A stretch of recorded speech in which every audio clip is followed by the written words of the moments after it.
Conversation cœur à cœur avec toi aujourd'hui sur l'authenticité et la vulnérabilité. Oh, boy! J'ai envie de communiquer avec toi sur ce sujet-là. Comment est-ce que justement tu sais, en fait, c'est demander d'être authentique. Je me demande ça régulièrement de dire comment est-ce que je peux être encore plus authentique. Authentique envers moi-même, authentique envers les autres, d'être vulnérable, puis que cette vulnérabilité-là ne soit pas un piège, une faiblesse, ou même ah, une possibilité d'être abusé ou d'être justement exclu, mais que cette vulnérabilité-là devienne une authenticité propre en soi, en toute force et en toute authenticité. Alors, combien de fois est-ce que tu as rencontré quelqu'un puis que tu t'es dit, hey, wow, c'est le fun, tu sais, j'ai contact avec cette personne-là, j'ai l'impression de ne pas avoir de filtre entre elle et moi, que c'est un cœur ouvert, que c'est vraiment une conversation qui est authentique, je peux sentir ses émotions, je peux sentir qu'elle est vraie, qu'elle est authentique, qu'elle est vulnérable même dans tout ce qui est là. Il n'y a pas de filtre sur, justement, quelle apparence je dois avoir, quelle carapace je dois mettre pour ne pas faire ressentir, pour ne pas justement laisser démontrer une souffrance ou même un inconfort.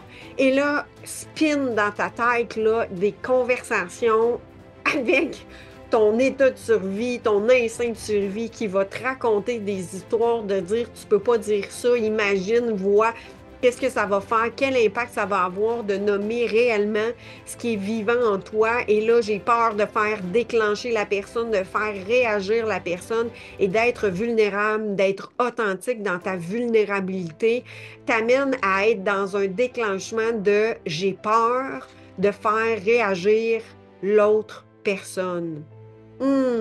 Est-ce que ça résonne pour toi? Est-ce que ça te parle? Est-ce que ça te fait vibrer? Est-ce qu'il y a même des pop-up, des circonstances, des situations que tu vois déjà avec l'espace que tu ne t'autorises pas à être authentique et vulnérable, tu dois laisser paraître que tout va bien, même si c'est pas le cas. Tu retiens, tu camoufles, tu as une compression dans ce que tu vis, dans l'émotion, dans tes mots MOTS, ce qui crée une contraction dans ton corps pour ne pas faire réagir. Parce que tu as l'impression que tu es responsable de la réaction de l'autre. Et c'est ce que tu t'es infligé comme responsabilité, octroyé comme responsabilité. Tu es responsable de la réaction des autres. Est-ce que tu t'es déjà dit ça?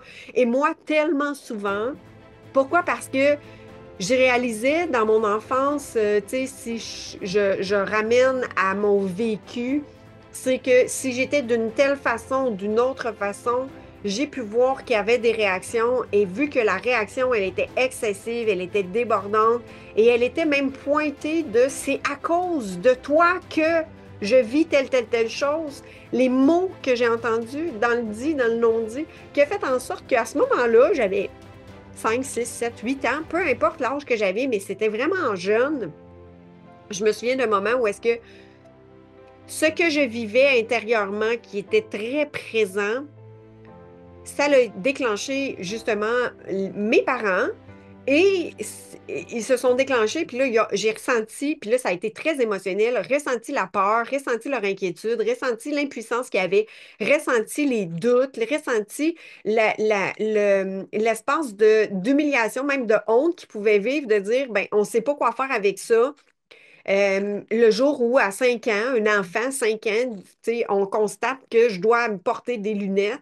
Et à ce moment-là, qui était un élément marquant, m'a fait en sorte que j'ai pu voir la réaction des gens autour de moi. Puis cette réaction-là que j'ai pu voir, ça a été un choc émotionnel, c'est-à-dire j'ai ressenti l'émotion de ma famille, de ma fratrie, de mes parents. Puis cette émotion-là, à partir de ce moment-là, ben, je voulais tellement pas ça qu'ils réagissent de cette façon-là. Je me suis rendue responsable et à partir de là, j'ai observé que j'ai camouflé, en fait, tout ce que je vivais à l'intérieur de moi. J'ai fait cette réflexion-là. J'étais allée vraiment en introspection pour aller voir c'était quoi l'élément déclencheur, un des éléments qui a été une répétition parce que ça a été d'autres éléments plus tôt, mais qui est en conscience à ce moment-là, 5 ans, marquant, un point où est-ce que la famille est complètement chamboulée. Pourquoi? Parce que à 5 ans, je dois faire une procédure pour découvrir si je dois porter des lunettes parce que je voyais à l'envers. Je disais que le à l'endroit était à l'envers dans les livres.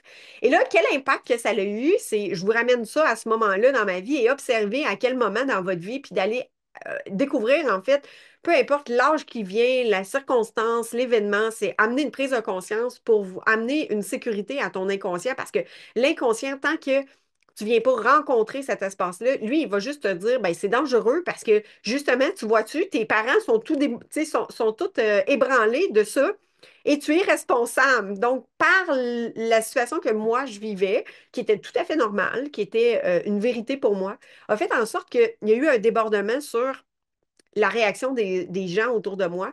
Et là, il y a eu un déclic. Je me suis rendue responsable. Et même par la suite, tu sais, qui n'a pas entendu, ben c'est à cause, tu sais, les parents qui déversent sur les enfants de dire, ben c'est à cause de toi, c'est à cause de l'enfant que le parent il est impatient, c'est à cause de l'enfant parce qu'il est turbulent, parce que, tu sais, la fatigue, le parent est fatigué parce que l'enfant est demandant, parce que l'enfant, il y a de l'énergie à revendre, parce que l'enfant est joyeux. Et là, tu sais, inconsciemment, ça a un impact, ça a une trace de dire, ben l'enfant, lui, qu'est-ce qu'il fait, tu sais, puis, et c'est votre enfant intérieur qui parle, puis même si vous êtes rendu adulte aujourd'hui, vous êtes rendu à, à, à être même parent et même développer votre entreprise, vouloir vous expandre, c'est votre vécu intérieur où est-ce qu'il y a eu un choc émotionnel, où est-ce qu'il y a eu une séquence, où est-ce qu'il y a eu un moment, où est-ce que ça a été marqué, c'est-à-dire un événement qui a été marqué par une émotion qui a été enfouie, contraction dans le corps, puis dans le corps a créé une mémoire, puis dans cette mémoire-là, il y a un cycle qui revient et qu'à chaque fois qu'on est en relation avec les gens, revient cette même cycle-là. Pourquoi? Parce que ça a été une empreinte qui a été créée par un choc émotionnel. Donc, ce choc émotionnel-là a créé une séquence de justement, je ne peux pas être authentique parce que si je suis authentique, je fais réagir. Je ne peux pas être dans ma vulnérabilité. Je ne peux pas être complètement dans qu'est-ce qui est vivant pour moi, dans l'ici maintenant, parce que si je nomme ça, l'autorité, les parents sont en réaction. Donc, tu veux pas que tes parents soient en réaction, ça crée une insécurité, ça crée une instabilité, ça crée une inquiétude, ça crée une impuissance, ça crée une incompréhension. Donc, incompréhension vient en sorte que un schéma, un mécanisme, pouf, une barrière, une façon de faire se développe pour pouvoir justement ne pas montrer de vulnérabilité, de créer en fait un mécanisme de défense pour protéger l'espace de je ne veux pas être exclu, je veux pas être jugé ou même je veux faire tellement partie de l'espace puis je veux pas que les autres réagissent à cause de moi qui fait en sorte qu'il y a un mécanisme de défense qui se met en place et là, il y a une apparence, une carapace, un caméléon, une suradaptabilité qui fait en sorte que si tu es dans ta suradaptabilité, pourquoi? Pour ne pas faire réagir les autres. Donc, je ne peux pas être dans ma souffrance, je ne peux pas être dans mon inconfort, je ne peux pas être dans mon émotion parce que mon émotion n'est pas valable, parce que ça fait réagir. Alors, combien de fois est-ce que vous avez retenu, puis ça, c'est l'histoire que je me suis racontée, c'est l'histoire que je me suis dite encore et encore, qui a fait en sorte qu'à travers le temps, ben, cette carapace-là s'est renforcée, assez affinée, assez auto-régénérée dans une finesse extraordinaire. Ça a comme été tu sais, une intelligence qui s'est redéveloppée par lui-même d'une façon phénoménale, qui a fait en sorte que l'apparence était beaucoup plus importante.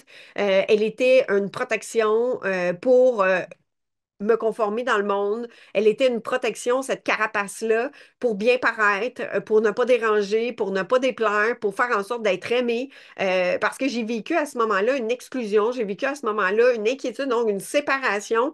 J'étais pas comprise, donc le sentiment d'être incomprise. Alors, pour ne pas être incomprise, j'ai fait en sorte de développer un mécanisme cognitif et surtout une apparence de je suis capable de contenir mes émotions, de les enfouir, d'étouffer ce qui est là, ce qui est présent pour continuer à avancer puis me montrer que tout va bien, même si dans ma face, c'est un livre ouvert. Donc, ça paraît par les traits du visage, ça va paraître par mon expression, ça va paraître par mon énergie qui est moins expansive, qui est moins joyeuse, mes traits du visage vont faire en sorte qu'ils vont être plus sévères, plus ternes, comme une fleur qui fane, qui est complètement vers la fin de vie, qui fane finalement, et que ma joie ne se résonne plus et vibre plus. Donc, tranquillement, il y a un étouffement qui se crée. Et cette apparence-là, elle est transposée par la performance, par le faire, par m'occuper à autre chose et même apprendre toutes sortes de choses pour nourrir mon cognitif. Parce que quand mon cognitif est nourri, c'est comme si ça nourrissait justement, ça engourdissait le fait de ne pas ressentir les émotions, de ne pas toucher cette vulnérabilité-là qui est vivante en soi. Nous avons un système qui est vivant à l'intérieur de nous. Même si tu voudrais faire abstraction de ce système-là interne, il est vivant. Ton cœur, il bat tout le temps, tu respires, tes poumons, ils fonctionnent, ton système, il est vivant et il est chargé d'émotions, il est chargé de contraction, de décontraction. Et si tu veux l'anesthésier, ben, il y a plein de façons, il y a plein de façons de l'anesthésier pour pas avoir contact à ce corps physique-là, à ces émotions-là, qui ne, parfois, on n'a pas de nom sur l'émotion ou ce ressenti, mais tu le ressens clairement, donc il est valable, il est là, il est présent. Mais en même temps, tu crées tellement un mécanisme, puis c'est ça que moi j'ai créé à travers le temps et j'ai désidentifié depuis les 3, 4 dernières années où est-ce que graduellement j'ai enlevé les mécanismes de défense, les barrières, les carapaces pour être de plus en plus authentique. Et dernièrement, j'ai pu vivre justement une co-création avec plusieurs personnes dans la maison, ce qui m'a permis de pouvoir m'exprimer, être vraiment authentique dans mes émotions, dans ce qui était vivant, de l'exprimer, d'être là, d'être reçu et de pouvoir être vraiment dans qui je suis dans l'entièreté, pas juste la facette qui est belle ou la facette qui est joyeuse, qui est extraordinaire, puis qui saute partout, puis qui est dans son expression de joie, mais celle qui doute, celle qui a de la peine, celle qui est parfois découragée, celle qui est dans l'espace qui a de l'émotion, puis l'émotion qui a des fois de la honte, puis cette honte-là fait en sorte que j'ai pu l'exprimer en partage et en responsabilité avec je vis quoi, qu'est-ce qui m'a déclenché dans cet espace-là, et de communiquer dans mon environnement avec la co-création, les gens qui étaient autour de moi. Et toute cette vulnérabilité-là, elle est souvent camouflée, elle est maltraitée, elle est rejetée, ce qui fait en sorte que tu vis le sentiment de rejet envers les autres. Pourquoi? Parce que tu n'es pas reçu. Tu caches une partie de toi. Il y a une partie de toi que tu te sépares pour être sûr de ne pas y avoir accès. Et en se séparant de cette partie de soi-là, fait en sorte que tu n'es pas entière. Donc, si tu n'es pas entière, tu joues une game. Si tu joues une game, tu n'es pas toi-même, tu n'es pas authentique, tu n'es pas dans ta vulnérabilité. T'es pas... Et là, vous allez me dire, ah oui, mais la vulnérabilité, ça l'amène tellement de ben, je ne veux pas pleurer tout le temps. Moi, c'est les phrases que je vais pouvoir me raconter quand je dis, ben, je ne veux pas être vulnérable, mais tu sais, qu'est-ce que les autres vont penser si je pleure tout le temps, si je dis mes émotions, si il y a des insatisfactions, ben, les gens vont penser que je suis toujours insatisfaite. Les gens vont penser que je suis tout le temps déclenchée, que je vis tout le temps des choses, que tu sais, je ne suis pas sociable ou je ne suis pas adaptable dans les milieux avec les autres personnes. Puis au contraire, ce que j'ai vécu, c'est tellement l'inverse et ça a été vivant, ce qui a fait en sorte que les gens ont plus compris qu'est-ce qui se passait. On était en échange, en compréhension, en soutien l'un envers l'autre. Et le fait d'être authentique, d'être vulnérable, d'être transparent. Et là, vous allez me dire, oui, mais transparent, à quel point transparent? À quel point je peux être transparente? Ça demande de la maturité. Ça demande de, tu sais, pour vivre l'expérience, jour après jour, ma vie est une exploration de l'être humain et de ce qui est vivant en soi. Puis pour l'expérimenter, c'est vivant. Il y a des jours, j'ai de l'épuisement, j'ai de la fatigue dans mon corps. Il y a des jours où est-ce que c'est joyeux, que la clarté, elle est là. Il y a des jours où est-ce que je voudrais justement, je vais prendre des marches, puis j'aime mieux être toute seule à ce moment-là pour accueillir qu'est-ce qui est vivant en moi. Puis d'autres jours, ben, je suis contente d'avoir des gens autour de moi. Mais dans tous ces espaces-là, combien de fois vous avez justement ne pas accueilli qu'est-ce qui était vivant, faire abstraction, tolérer, encaisser, encore et encore, qui a fait en sorte qu'à un moment donné, vous explosez. Et si vous attendez que le iceberg se forme en vous, c'est-à-dire comme un espace de presto qui, poup, poup, poup, poup, qui se génère et qui grandit sans le réguler, bien, ce que ça fait, c'est qu'à un moment donné, c'est comme 4 bonbonnes de propane qui viennent d'ouvrir, pas un moment donné, la flamme qui va faire en sorte que ça tout explose. Puis quand ça l'explose, ça peut exploser d'une différente façon. Et c'est là que ça l'amène une immaturité, puis c'est là que ça l'amène un débordement sur les autres, un débordement sur tout. Et j'ai appris à travers le chemin, c'est de s'accueillir, c'est de découvrir qu'est-ce que tu vis, c'est justement de ressentir dans son corps, parce que des fois, on n'a pas les mots. C'est quelle émotion je suis en train de vivre, qu'est-ce qui est là, qu'est-ce qui est présent. J'en ai aucune idée, puis c'est tout à fait OK. Mais je peux nommer comment je le ressens à l'intérieur de moi, c'est-à-dire, je le sens comme une pression, comme une contraction, une émotion. J'ai un mal à l'âme, je ne sais pas comment le décrire. Il y a comme un espace où est-ce que c'est vivant, c'est là, c'est présent. C'est comme si tu vas chez le médecin puis il te dit, c'est où t'as mal? Ben, c'est là, c'est là. Ça fait quoi? C'est comme si mon cœur il bat dedans. Qu'est-ce qui se passe? Mais je vis comme si c'était des aiguilles qui me traversent la peau. Mais en fait, c'est de décrire, de prendre soin, d'observer, de ressentir ce qui se passe en toi pour ensuite découvrir quelle émotion il y a. En fait, des fois, on a tendance à vouloir sauter des étapes de reconnexion avec soi qui fait en sorte qu'on voudrait nommer à l'autre ou même à soi-même ce qui est là, mais tu n'as pas accès pour l'instant, ce qui fait que moi, dans mon cas, je me mettais de la pression, puis une pression assez forte pour pouvoir découvrir plus vite encore ce que je vivais.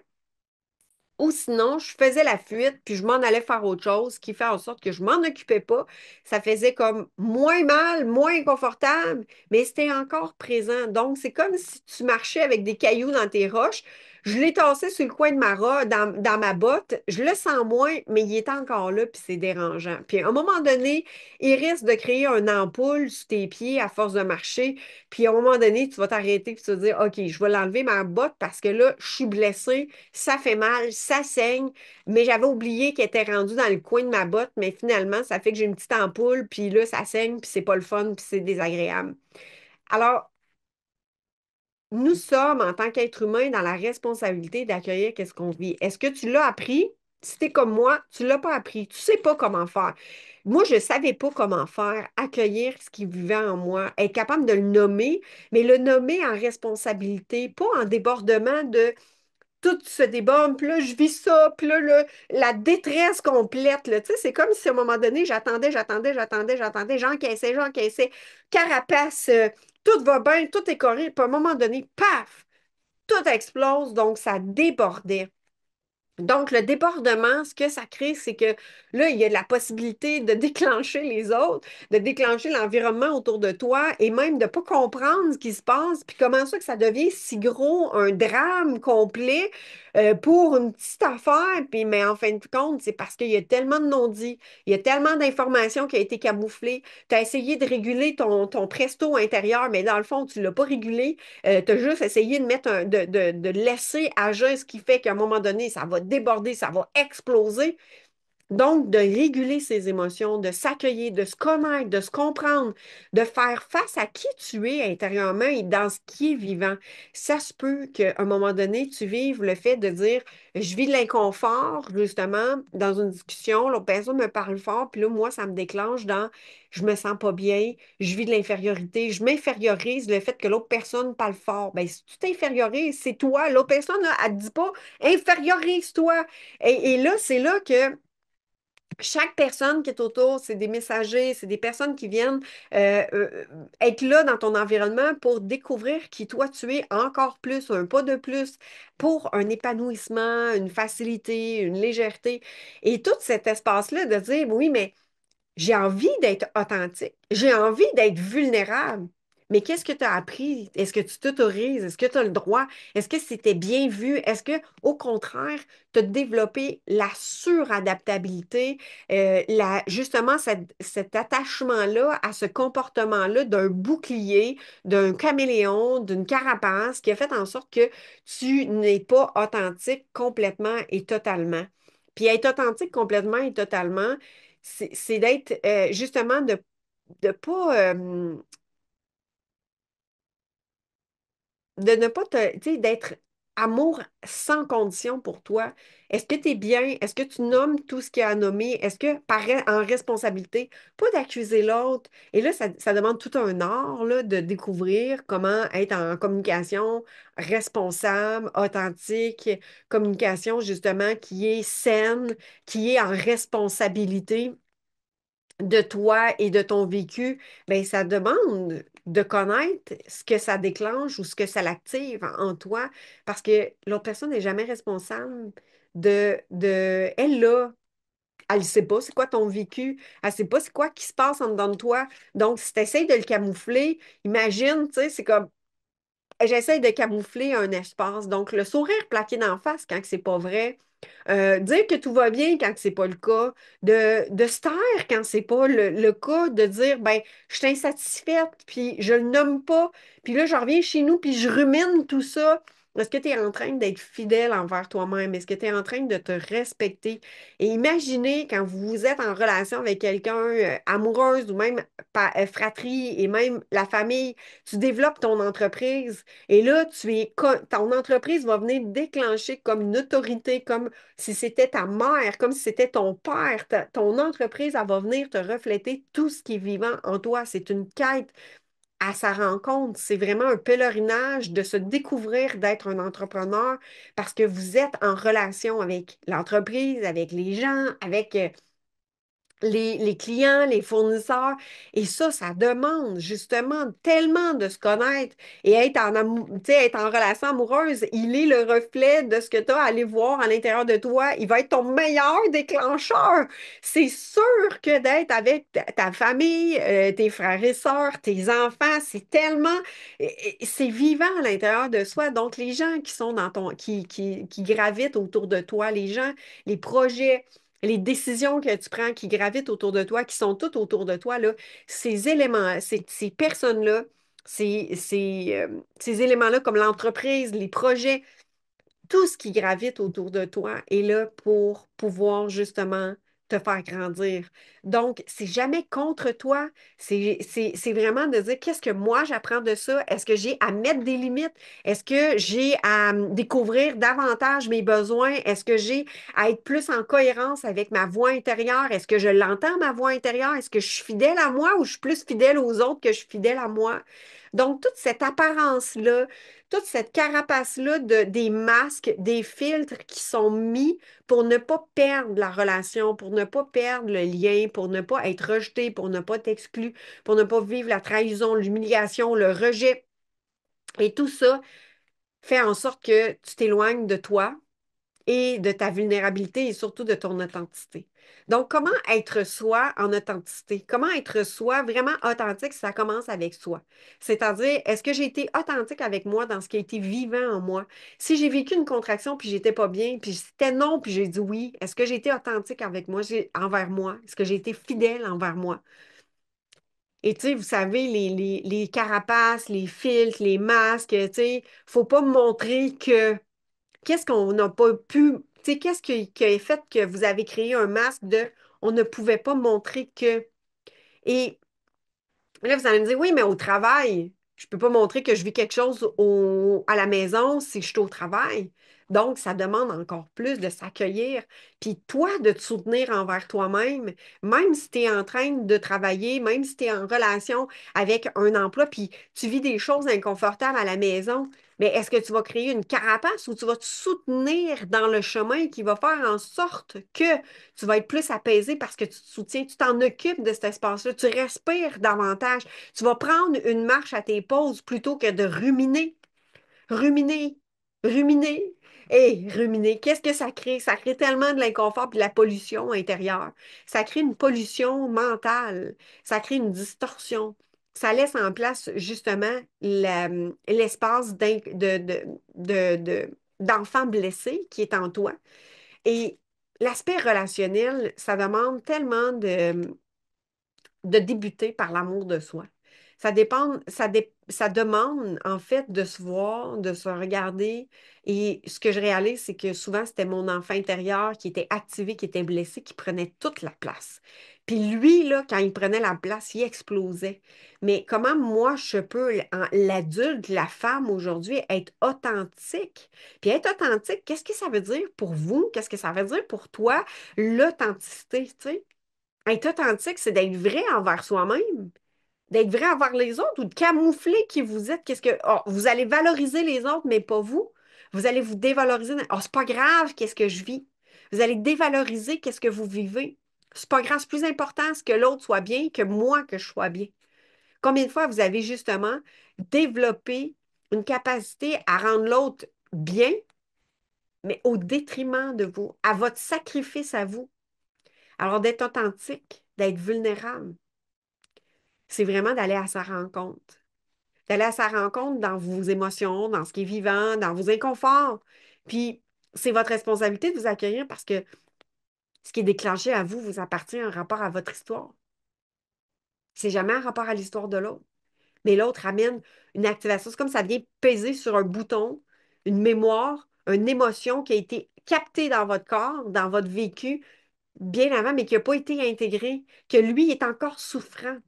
Alors, merci à cette personne-là qui a été là, qui a fait en sorte qu'elle m'a fait voir que j'ai été déclenchée dans un espace qui m'a permis d'aller le voir, de le ressentir, de le percevoir, d'aller consoler mon espace qui n'avait pas été consolé, que j'avais, c'est pas grave, je l'avais mis de côté.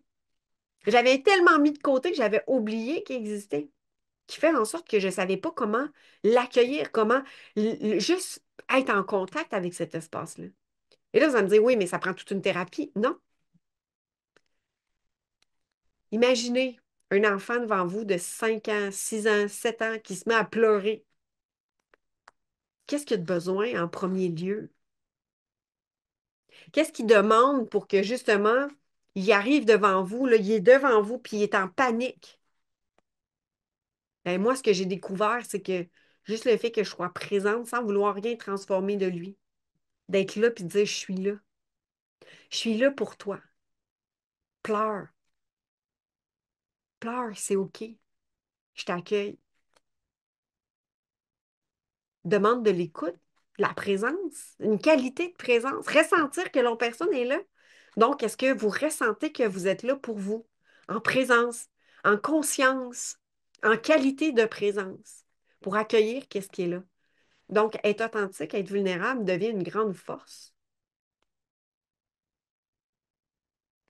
Parce que qu'est-ce qui vous fait le plus de bien? Cacher, camoufler ce que vous vivez vraiment, retourner dans votre petit coin puis dire ah, j'ai vécu ça, j'ai pas été capable de le dire. Puis là, vous traitez l'autre personne de tous les noms, de toutes les manières, vous l'accusez, vous projetez sur elle. Vous êtes en train d'envenimer, en fait, ce que vous viviez, mais que vous n'aviez pas accès encore, qui fait en sorte que vous le projetez à l'extérieur de vous. Puis vous dites, ben là, c'est à cause de l'autre, puis c'est elle qui fait ça, puis c'est à cause de elle, puis c'est à cause de lui, puis c'est à cause de l'entreprise, puis c'est à cause de ce que j'ai, de ce que j'ai pas, de ce qui s'est passé. Puis là, c'est elle qui est responsable de ce que je vis à l'intérieur de moi. C'est qui parle à l'intérieur de vous? Est-ce que c'est la femme, c'est l'homme, c'est l'adulte ou c'est l'enfant qui est blessé, qui a besoin de vous? Est-ce que réellement l'autre personne a le pouvoir de vous déclencher ou c'est votre vécu qui fait que vous vous déclenchez dans un espace, c'est-à-dire qu'il y a une émotion ou il y a un ressenti qui se passe? Est-ce que vous vous connaissez? Donc, pour être authentique et vulnérable, c'est de prendre conscience de qu'est-ce qui est là en vous. C'est de nommer les vraies affaires. Et là, peut-être qu'il y en a qui vont dire, oui, mais quand j'ai fait ça, je me suis fait rejeter. Quand j'ai fait ça, mon souvenir, c'est que je me suis fait demander de me taire. Quand j'ai fait ça, j'avais 7, 8, 9 ans, j'ai dit une information qui n'était pas nommée au grand jour, mais je le sentais, il était là. Pour moi, c'était tellement clair. Je l'ai nommé. Hi! Tais-toi! Dis pas ça! Fallait pas que tu dises ça. Et là, la honte d'avoir dit une vérité qui était là, mais que finalement, là, j'ai remis en doute.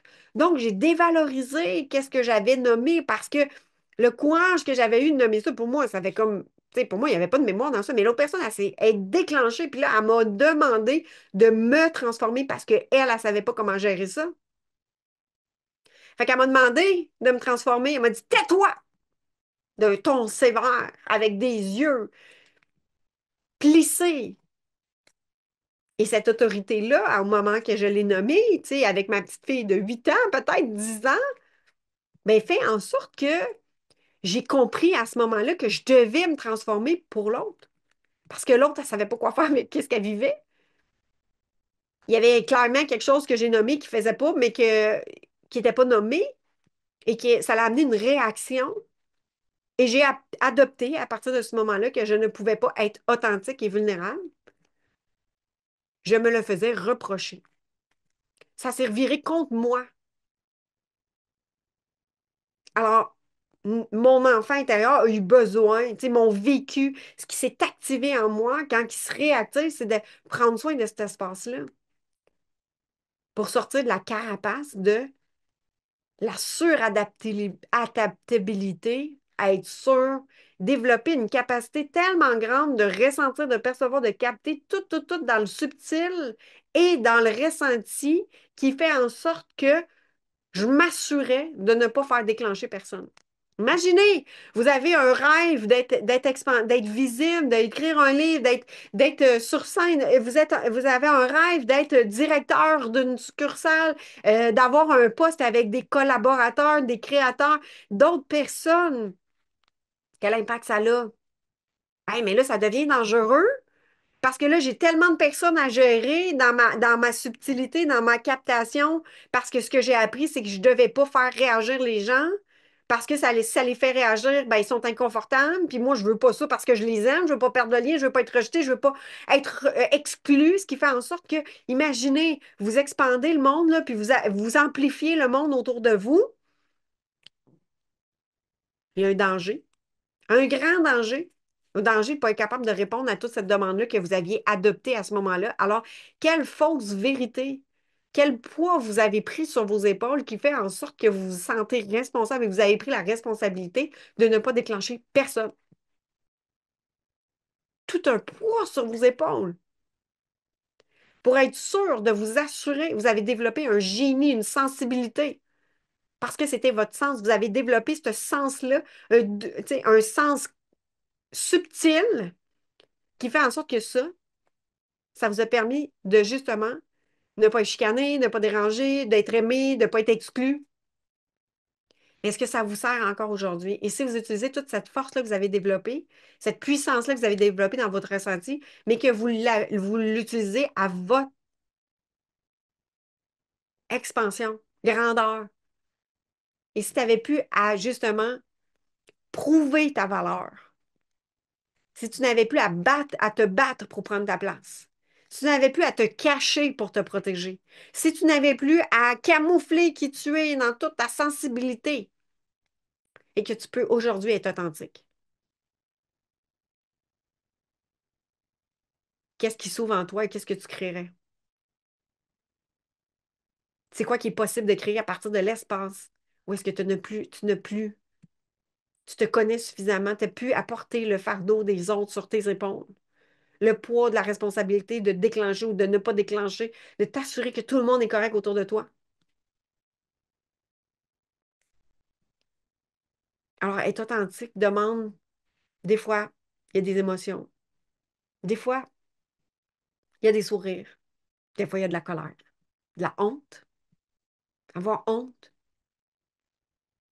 d'une mauvaise note, d'avoir honte de ne pas avoir réussi une étape et que tu la refais encore à ce moment-ci. Puis c'est OK. Moi, j'ai eu la honte d'avoir eu des 52 puis de ne pas avoir compris. Et j'avais pas été reconnue dans tout le chemin. Valorisez le chemin.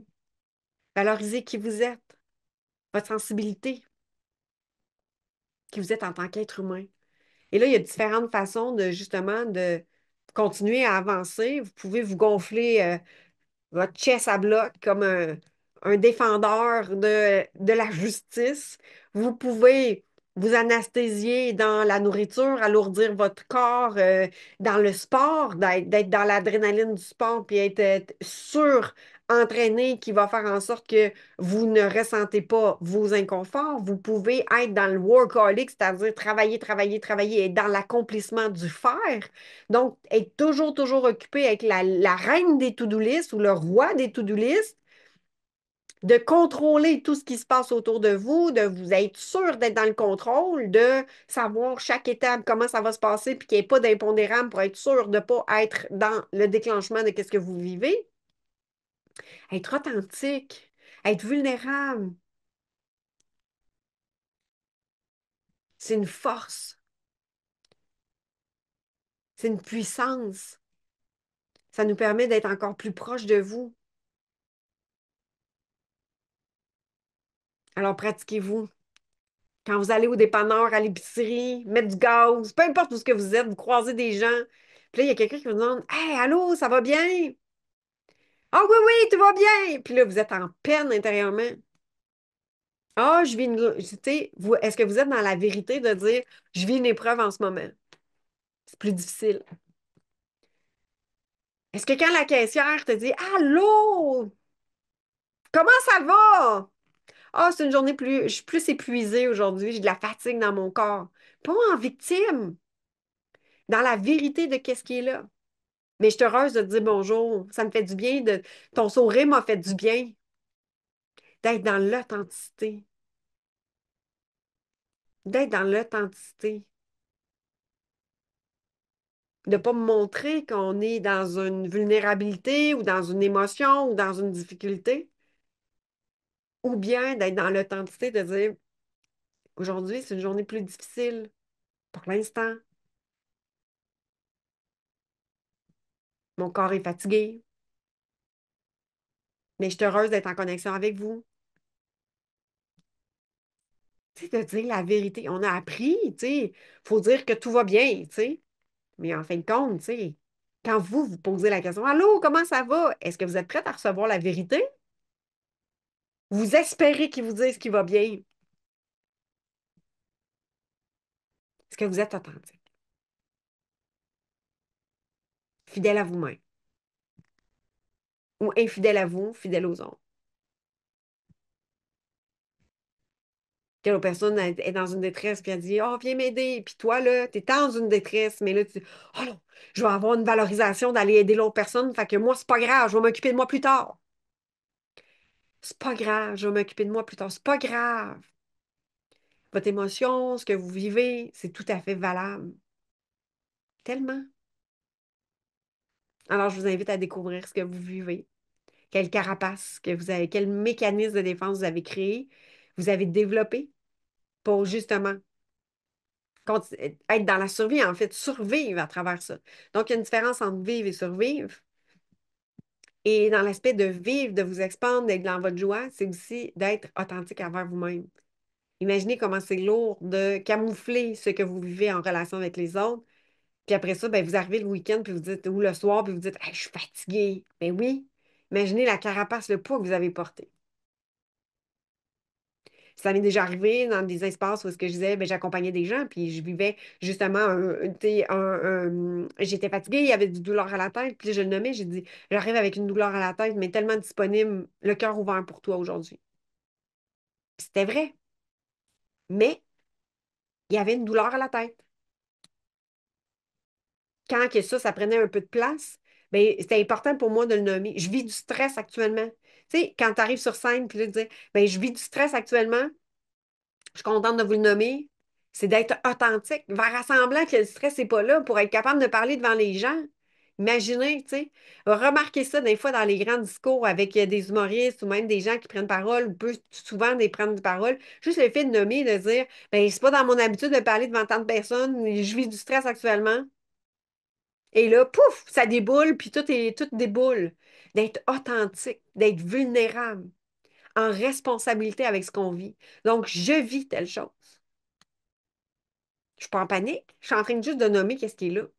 Donc, je suis en train de m'occuper de ce qui est vivant en moi en toute vulnérabilité.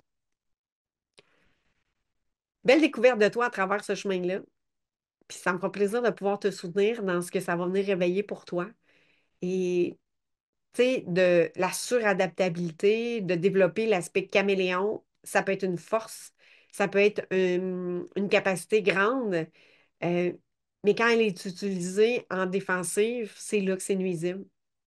Donc, c'est vraiment d'aller découvrir comment je peux utiliser justement l'universalité de toutes mes facettes qui m'amène à justement à m'adapter à plein de choses. Mais il y a une différence entre justement l'utiliser en force et ou l'utiliser en souffrance, c'est-à-dire dans les parties de j'essaie de protéger quelque chose à l'intérieur de moi qui fait que ça me demande énormément versus quand que c'est vraiment pour un moment, une capacité, un développement, tu sais, je suis aussi bien dans le bois que dans une robe de bal, exemple, mais ça, c'est une façon, une facilité de m'adapter à toutes sortes d'environnements. Mais ça, c'est utilisé dans une force, dans une puissance, dans une joie. Mais quand que je le fais pour cacher qu'est-ce que je vis ou l'inconfort de ce que je suis en train de vivre, ben là, c'est là que ça devient épuisant puis ça vient amener des pertes énergétiques. Alors, je te dis à très bientôt dans une prochaine épisode.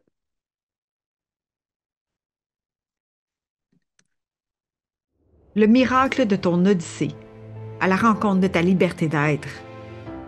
Un espace dédié aux conversations cœur à cœur, où ton épanouissement personnel et ta liberté d'être sont au cœur de chaque échange. Ensemble, nous allons explorer, vivre pleinement, t'autoriser à être toi, dans ton essence divine, ta nature profonde. D'être bien, d'être toi-même, de t'épanouir, de te réaliser, afin de t'accomplir dans ta vie, tes relations, tes projets, qu'ils soient personnels ou professionnels, tout en cultivant ta joie dans ton authenticité. Chaque épisode t'invite à te reconnecter à ton essence profonde, à libérer ton potentiel, ton plein potentiel, à avancer avec confiance sur le chemin de ta réalisation et vivre ta liberté d'être toi-même.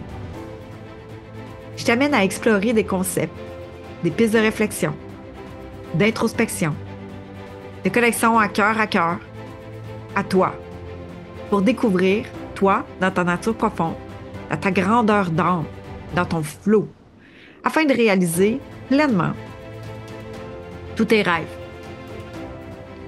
Afin de te réaliser pleinement dans ta liberté d'être toi-même. Vive ta joie de vivre. Yes, vive ta joie de vivre. T'autoriser à recevoir, d'ouvrir ton cœur, à vivre l'abondance et la richesse du miracle de ton Odyssée. Je suis Hélène Benoît et commençons dès maintenant.